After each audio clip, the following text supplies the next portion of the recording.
Geçe bir çet elin жараны кирет бизге. 5 жашар кызы менен, 9 жашар кызы менен. Ал учуш керек экен Москвага ак жолун өтөт. Москвага учуш керек биздин аэропорттон.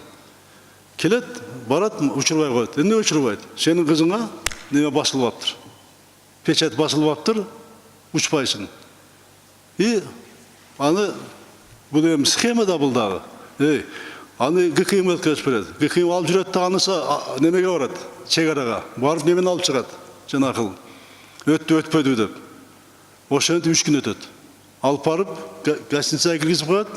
Ал кишинин 2 кызы менен, 5 кызы, 5 жашар, 9 жашар кызы менен. Чек ара кызматы. Алып барып коет. Ошол боюнча кийин укук коргоочулар айтканда мен айттым, эмне деген эме деп, беспредел. Билгилечи бул. Десе, куда ошондой болуп чыкты. Куда ошондой, ошол аэропорттон, ошол ак жолго телефон чалып сурап коюш кыйынбы? Сурап коюш кыйынбы? Аэропорттон немеге?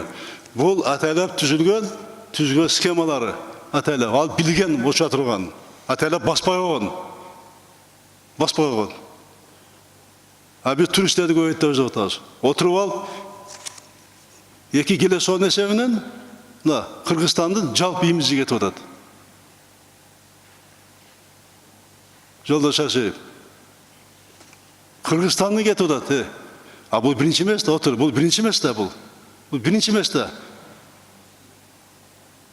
Бүт посттордо болуп атпайбы?